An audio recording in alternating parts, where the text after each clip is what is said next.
ನಮಸ್ಕಾರ, ನೀವು ನೋಡ್ತಾ ಇದ್ದೀರಾ ಶ್ರೀ ಮಾರಿಕಾಂಬಾ ಡಿಜಿಟಲ್ ಟಿವಿ. ನಾನು ಸೃಷ್ಟಿ ನಾಯ್ಕ್. ಸಚಿವ ಬಿ ನಾಗೇಂದ್ರ ರಾಜೀನಾಮೆಗೆ ಆಗ್ರಹಿಸಿ ಚಿತ್ರದುರ್ಗದಲ್ಲಿ ಬಿಜೆಪಿ ಪ್ರತಿಭಟನೆ ನಡೆಸಿದೆ. ಡಿಸಿ ಕಚೇರಿ ಬಳಿ ಬಿಜೆಪಿ ಜಿಲ್ಲಾಧ್ಯಕ್ಷ ಕೆಟಿ ಕುಮಾರಸ್ವಾಮಿ ನೇತೃತ್ವದಲ್ಲಿ ನಡೆದ ಪ್ರತಿಭಟನೆಯಲ್ಲಿ ಕಾಂಗ್ರೆಸ್ ಸರ್ಕಾರದ ವಿರುದ್ಧ ಕಾರ್ಯಕರ್ತರು ಆಕ್ರೋಶ ವ್ಯಕ್ತಪಡಿಸಿದರು. ಮುಖ್ಯಮಂತ್ರಿ ಕೂಡಲೇ ನಾಗೇಂದ್ರ ರಾಜೀನಾಮೆ ಪಡೆಯುವಂತೆ ಆಗ್ರಹಿಸಿದರು. ಸಚಿವ ಬಿ ನಾಗೇಂದ್ರ ರಾಜೀನಾಮೆಗೆ ಆಗ್ರಹಿಸಿ ಚಿತ್ರದುರ್ಗದಲ್ಲಿ ಬಿಜೆಪಿ ಬೃಹತ್ ಪ್ರತಿಭಟನೆ ನಡೆಸಿದೆ.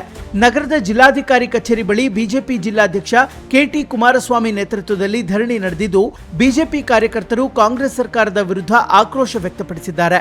ವಾಲ್ಮೀಕಿ ನಿಗಮದಲ್ಲಿ 187 ಕೋಟಿ ರೂಪಾಯಿ ಭ್ರಷ್ಟಾಚಾರ ನಡೆದಿದೆ ಎಂದು ಬಿಜೆಪಿ ಆರೋಪಿಸಿದ್ದು, ಈ ಪ್ರಕರಣದ ಹಿನ್ನೆಲೆಯಲ್ಲಿ ಸಚಿವ ಬಿ ನಾಗೇಂದ್ರ ಕೂಡಲೇ ತಮ್ಮ ಸ್ಥಾನಕ್ಕೆ ರಾಜೀನಾಮೆ ನೀಡಬೇಕು ಎಂದು ಒತ್ತಾಯಿಸಿದೆ.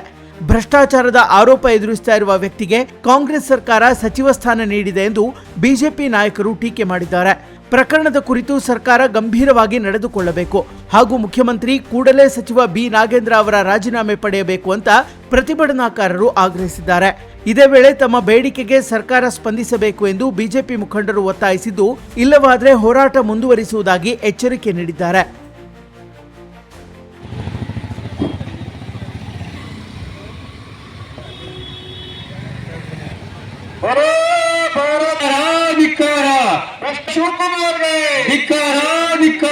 ರೈತ ವಿರೋಧಿ ಕಾಂಗ್ರೆಸ್ಗೆ. ಆದ್ರೆ ಕಾಂಗ್ರೆಸ್ನ ಪಾರ್ಟಿ ಭ್ರಷ್ಟ ನಾಗೇಂದ್ರ ವಿರುದ್ಧ ಹೋರಾಟವನ್ನು ಮಾಡ್ತಾ ಇದ್ವಿ. ಅದಕ್ಕೋಸ್ಕರವಾಗಿ ಸದನದಲ್ಲಿ ಕೂಡ ಒಪ್ಪಿಕೊಂಡಿದ್ದಾರ. ನಾವು 187 ಕೋಟಿ ರೂಪಾಯಿ ಭ್ರಷ್ಟಾಚಾರ ಇದ್ವಿ. ಮುಖ್ಯಮಂತ್ರಿಗಳೇ ಇವತ್ತು ಭ್ರಷ್ಟಾಚಾರಕ್ಕೆ ತಾವೇನು ಬೆಂಬಲವನ್ನು ಕೊಡುವಂತ ಕೆಲಸ ಮಾಡ್ತಾ ಇದ್ವಿ. ಏನು ಹೇಳ್ತಾ ಇದ್ವಿ? ಎಲ್ಲರ ಮೇಲೆ ಕೇಸ್ಗಳಿದ್ದಾವೆ. ಖಜಾನೆಗೆ ಕೈ ಹಾಕಿದಂತ ಏಕೈಕ ಮಂತ್ರಿ, ಈ ದೇಶಕ್ಕೆ ಸ್ವತಂತ್ರ ಬಂದ ಮೊದಲನೇ ಮಂತ್ರಿ, ಮಾಜಿ ಮಂತ್ರಿ, ಹಾಲಿ ಮಂತ್ರಿಗಳಂದ್ರೆ ನಾಗೇಂದ್ರ ಅವರು. ಇನ್ನು 4 ಮಂದಿನ ವಾಲ್ಮೀಕಿ ಸಮುದಾಯಗಳ ಮಂದಿಗಳನ್ನು ಮಂತ್ರಿಗಳಾಗಿ ಮಾಡಿ ನಮ್ದೇನ ಬೇತಿಲ್ಲ. ಇಂಥ ಭ್ರಷ್ಟ ಮಂತ್ರಿಗಳಾಗಿ ಘನತೆ ಗೌರವದಿಂದ ನೀವು ಯಾವುದನ್ನ ಹೇಳಿಕೆಗಳನ್ನು ಕೊಡುವಂತ ಟೈಮಲ್ಲಿ ಈ ರಾಜ್ಯದ ಜನರು ಸೂಕ್ಷ್ಮದಿಂದ ಗಮನಿಸ್ತಾ ಕೆಲಸ ಮಾಡಿ ಸದನದಲ್ಲಿ ವಿಜಯೇಂದ್ರ ಅವರು, ಅಶೋಕ್ ಅವರು, ಸಲಹೆಗಾರರು ಸಂಘಟನೆಗಳು ಎಲ್ಲರನ್ನ ಸದನದಲ್ಲಿ ಹೊರಗಡೆ ಹೋರಾಟ ಮಾಡ್ತಾ ಇದ್ರ.